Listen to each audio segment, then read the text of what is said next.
તો વડોદરાના ડભોઈમાંથી પસાર થતી ઢાઢર નદીના પાણી ફરી વળતા ડભોઈમાં પાણી ફરી વળ્યા છે। દેવ ડેમમાંથી 60,000 ક્યુસેક પાણી છોડવામાં આવ્યું છે, જેના કારણે મુખ્ય માર્ગ પર પાણી ફરી વળ્યા છે।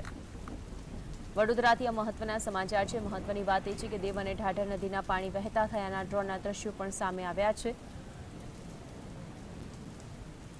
વડોદરાના ડભોઈમાંથી પસાર થતી ઢાઢર નદીના પાણી છે કે જે ફરી વળતા ડભોઈમાં અત્યારે હાલ સમગ્ર જગ્યાએ પાણી જ પાણી જોવા મળી રહ્યું છે। દેવ ડેમમાંથી 60,000 ક્યુસેક પાણી છોડવામાં આવ્યું છે, જેના કારણે મુખ્ય માર્ગ પર પાણી ફરી વળ્યા છે। વડોદરાની અંદર પરિસ્થિતિ એવી છે કે કેટલી જગ્યાએ વિશ્વામિત્રી નદીના પાણી ભરાઈ જવાના કારણે કેટલા લોકોને અત્યારે હાલ ભયંકર પરિસ્થિતિનો સામનો કરવાનો વારો આવ્યો છે અને તેમાં પણ જે ગ્રામ્ય વિસ્તારોની પરિસ્થિતિ સામે આવી હતી, ડ્રોનના દ્રશ્યો સામે આવ્યા હતા, તેના ઉપરથી અંદાજો લગાવી શકાય કે ત્યાંના લોકો અત્યારે હાલ કઈ પરિસ્થિતિમાં સામનો કરી રહ્યા છે। આ જ અંગે વધુ માહિતી માટે સંવાદદાતા કિંજલ જોડાઈ ગયા છે। કિંજલ, દેવ ડેમમાંથી જે પાણી છોડવામાં આવ્યું અત્યારે હાલ મુખ્ય માર્ગો પર આ નદીના પાણી ફરી વળ્યા છે, વિગતો શું છે?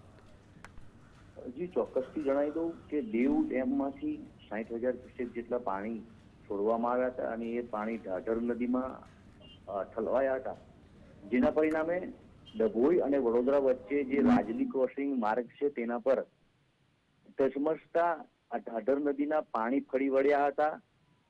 હાલ કહી શકાય કે આ પાણી ગત રાતથી ઓસરી ગયા છે અને વાહન વ્યવહાર પુનઃ એક તરફથી ચાલુ કરવામાં આવે છે, પરંતુ ક્યાંક ને ક્યાંક કહી શકાય કે આ પૂરના પાણીએ તંત્રના જે બેદરકારી છે, તંત્ર દ્વારા જે હયગઈ કરવામાં આવી હતી તેની પોલ ખોલી નાખી છે અને રાજલી ક્રોસિંગ પાસેનો એક તરફનો માર્ગ જે છે એ 500 મીટર જેટલો સંપૂર્ણપણે ધોવાઈ ગયો છે।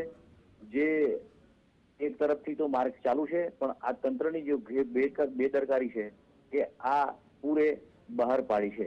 જી કિંજલ, પાણી નિકાલની કામગીરી માટે શું તંત્ર કોઈ કામગીરી અત્યારે હાલ કરી રહ્યું છે? કારણ કે એક બાજુનો આખો રસ્તો છે જે બંધ થઈ જવા પામ્યો છે ત્યારે।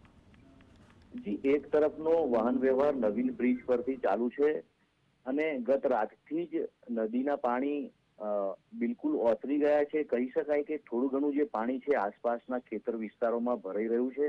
મુખ્ય માર્ગ ઉપરથી આ પાણી ઓસરી ગયા છે, જેના પરિણામે કહી શકાય કે આસપાસના કેબિન ધારકો, લારી ધારકો ના ગલ્લાઓ પણ જે પાણીમાં ગરકાવ થયા હતા તેઓને પણ મોટા પાયે નુકસાની થવા પામી છે, પરંતુ પાણી તો ઓસરી જતા હાલ આંશિક રાહત છે અને વાહન વ્યવહાર સંપૂર્ણપણે હાલ ચાલુ થઈ ગયો છે। જી, આભાર આપનો માહિતી આપવા માટે।